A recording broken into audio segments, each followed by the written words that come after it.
that? We never make no record or beg nobody no money. Deepfakes are AI-generated images and videos made to look and sound like people we know and trust. They're used to spread misinformation, destroy reputations, and are used to commit fraud and scams. Don't fall victim to deepfakes. Protect yourself. For more information, visit broadcastingcommission.org or scan the QR code on screen.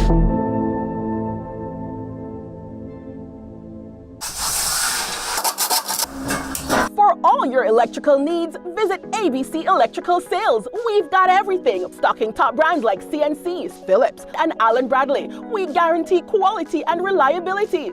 Shop with us and save with even free island-wide delivery. Conditions apply. Visit us at Shop 8 Hagley Park Plaza, Kingston 10. Call 876-754-3714-5 or 876-754-3825-8. ABC Electrical Sales, for a better choice in electrical business.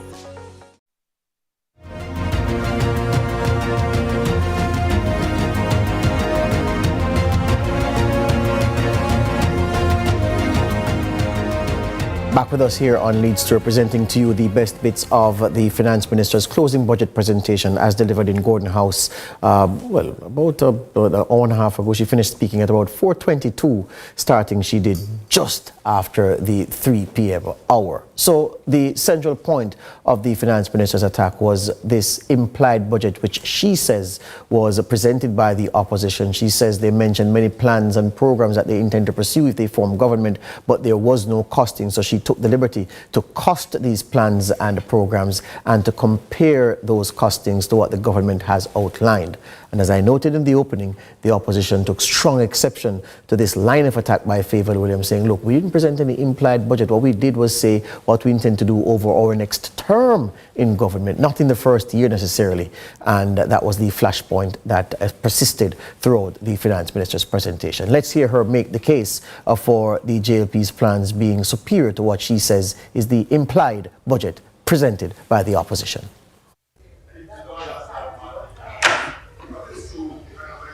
Madam Speaker, as I indicated last week, the tax revenue that the central government is projecting for fiscal year 25-26 is 994,494,000,000.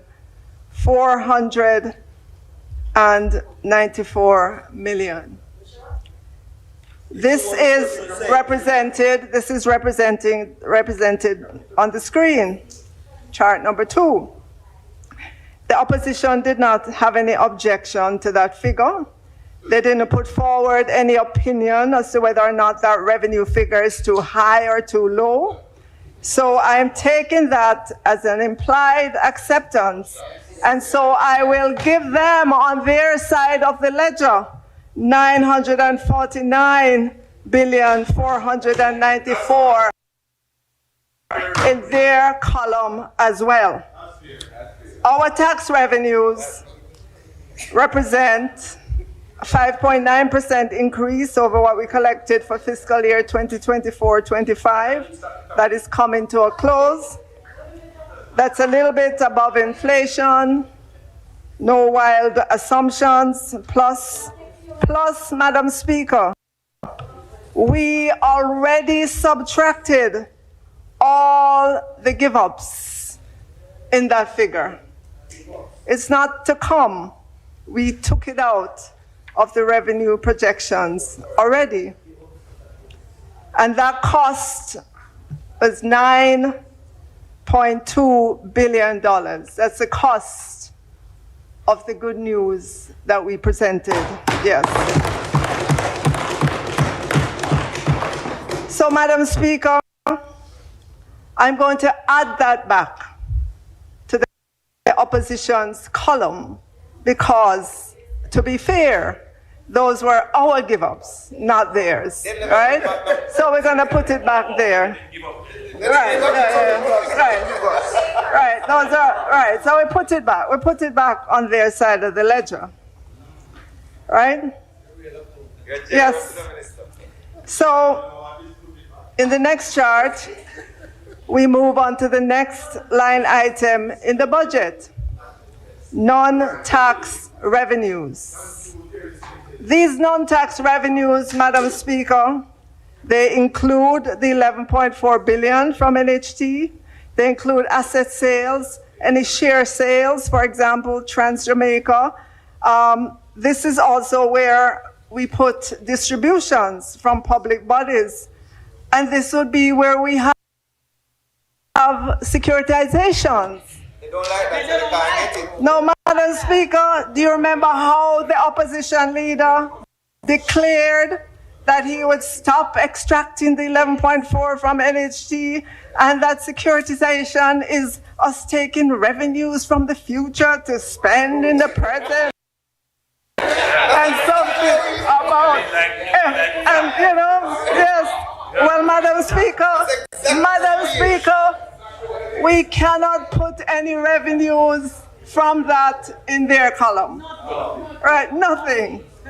We would offend them if we did. So nothing there, Madam Speaker. So we move on to the next, item, the bauxite levy. Madam Speaker, we are projecting to receive $812 million in bauxite levy. And we will put that same amount, bauxite levy, on their side of the ledger as well. Yes. I know the opposition loves bauxite levy. Yes.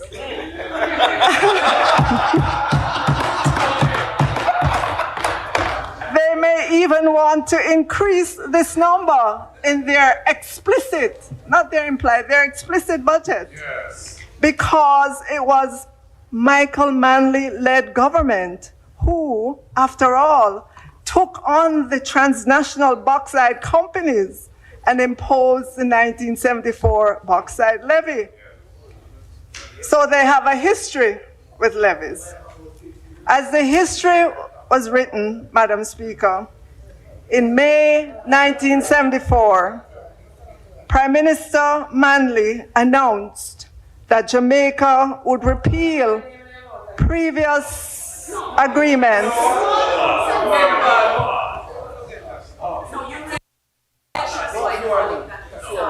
Madam Speaker, as the history was written, in May 1974, Prime Minister Michael Manley announced that Jamaica would repeal previous agreements with the bauxite companies and impose a production levy on all bauxite, either exported from or processed in Jamaica.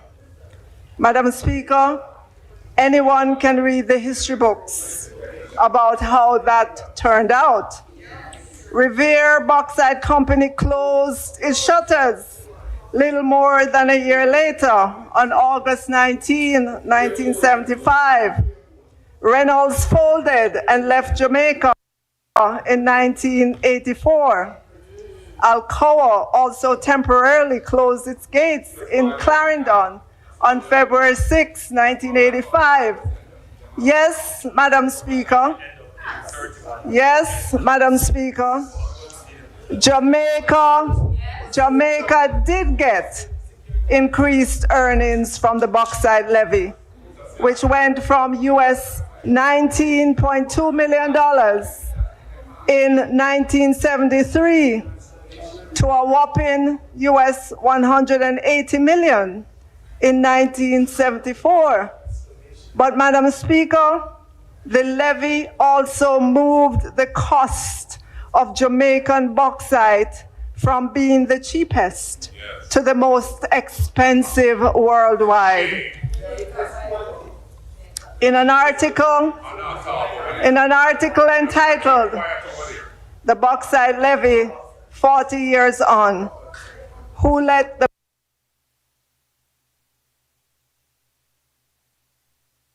Puss Out of the Bag?" the author quoted Dr. Davis and economist Dennis Morrison as saying that Jamaica has little to show from the bauxite levy. and that the country suffered through ill-fated projects and misspending of the bauxite levy funds, which were lodged to the Capital Development Fund. Right. So what the finance minister was doing up to that point is to present a real illustration of what she says are the real numbers from the government's budget and what she calls, I have to stress, she calls it that, not myself, what she calls the opposition's implied budget. Because what she's saying is that look at the spending approach or the approach to budgeting from the two entities, the Holiness Administration and Mark Golding's opposition, and look at the difference. And she says the difference is clear as to who would manage resources better. That's the point she sought to make. The opposition, of course, they've called a press conference for 11 tomorrow morning, and they say that they want the opportunity, well, they'll take the opportunity, creating it for themselves, to correct what they say were the misleading statements presented by the finance minister. More after the break.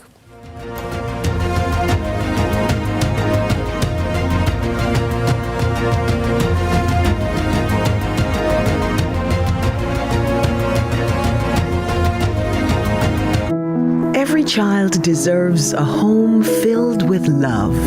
When hope meets heart, a new journey begins. Welcome home, David. Welcome, David.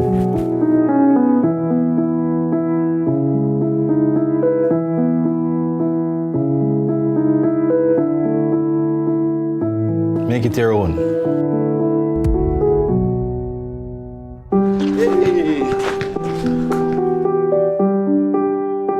Family is built on moments shared. Go, David, yes! Every smile and every shared moment connects us with a brighter future. Here, you're not just welcomed, you're family. Foster hope, foster love, foster a child today. Contact the CPFSA for more information.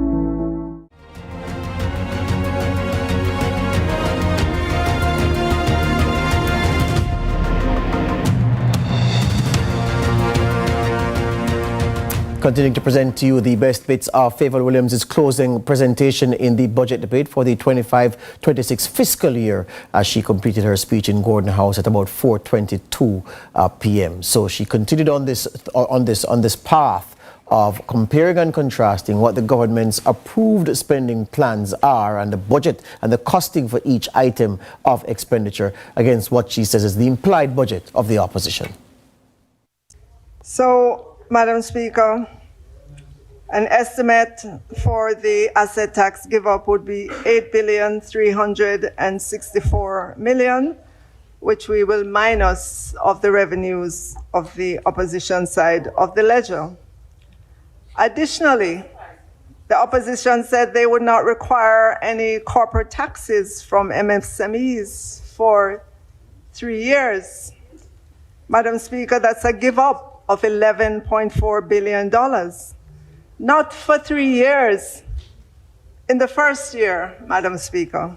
So we take that off of their ledger as well. The opposition also said they would take 1% of the taxes on the food import bill to put into a fund, so that would not be available for the central government's budget. And their own estimate is $2.5 billion. So we have to minus that off on their side of the ledger. And I have no quarrel with that figure.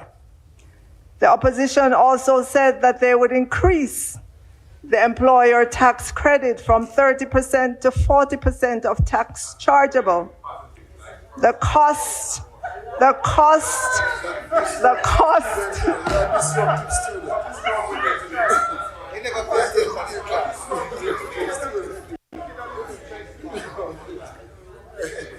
So the cost of that, Madam Speaker, would be a give up of $3.4 billion. So now if we take a tally, their revenues and grants would now be 939,859 million after all those give-ups. Madam Speaker, let's move on to the expense side of the ledger. So we are projecting that compensation of public sector workers, including pensions, wage negotiation, and items owed will be $495,799,000,000. I don't believe the opposition would want to meddle with this number, except to increase it if they believe they can. So I will put that figure on their side of the ledger as well, because we have to pay public sector workers. We get to the next line item under the expenses, recurrent programs. And for Jamaicans, recurrent programs are programs such as PATH, school feeding, Grand Store, 1009 schools, school transportation, books for schools, supplies for hospitals and health clinics, restorative justice programs, child diversion programs, Grand Gala and other independence celebrations, Know Your Numbers programs, trucking of water, subvention to our universities and teachers' colleges, subvention to NSWA for garbage collection, payment for streetlights, and so on. You get the gist of what is in this figure of $359.4 billion. And Madam Speaker, every dollar of it is already allocated to something. The notion that there is all this discretionary money is just that, a notion. Every dollar in the budget is allocated. The opposition would be free to look at these programs and decide which ones they're not doing or which ones they will cut back on because those are the only decisions that are available. So in the meantime, we put the $359.4 billion on the side of the ledger for the opposition as well. So we move to capital spending. We're estimating that we will spend $62.6 billion, Madam Speaker. We would love to spend more, but we have to work within a budget. And I will use the same figure for the opposition. If they want to cut it, keep it, or increase it, that's their prerogative. So we come to another tallying point. You will notice, Madam Speaker, on the government side, after paying public sector workers and recurrent and capital programs, not including interest on the debt and amortization, we have $178.313 billion left. The opposition has $22.88 billion left. But wait, Madam Speaker, there is still a long list of other goodies that the opposition promised.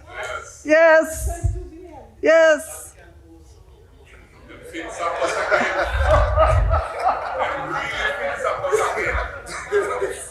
The opposition promised to raise standards in early childhood and primary schools. There was no costing associated with this. But I would expect that they wouldn't spend any less than $1 billion. The opposition promised a daily lunch meal at primary and secondary for all children who need it.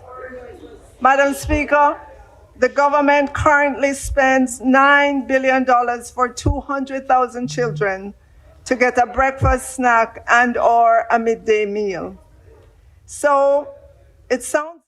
Yeah, so battle lines drawn because Favour Williams says based on the implied budget, the country under the next PNP administration would run a budget deficit, or a fiscal deficit rather, a huge fiscal deficit, she says, of $204 billion, while she says under the JLP administration, if it forms the next government, in the next fiscal year, the JLP administration will run a surplus, yeah? And she noted the surplus amount. I'm trying to find it here for you. It's not the biggest surplus in the world, she said, but it is certainly better than running a deficit. So she says rather than running a surplus of a few $100 million under the next JLP administration in the new fiscal year, the PNP's plans, when you cost them, she says you run a deficit of $204 billion as she seeks to present the case for the JLP's numbers and plan being far more credible than the opposition's plans. But it's not finished there, because the opposition have said, no.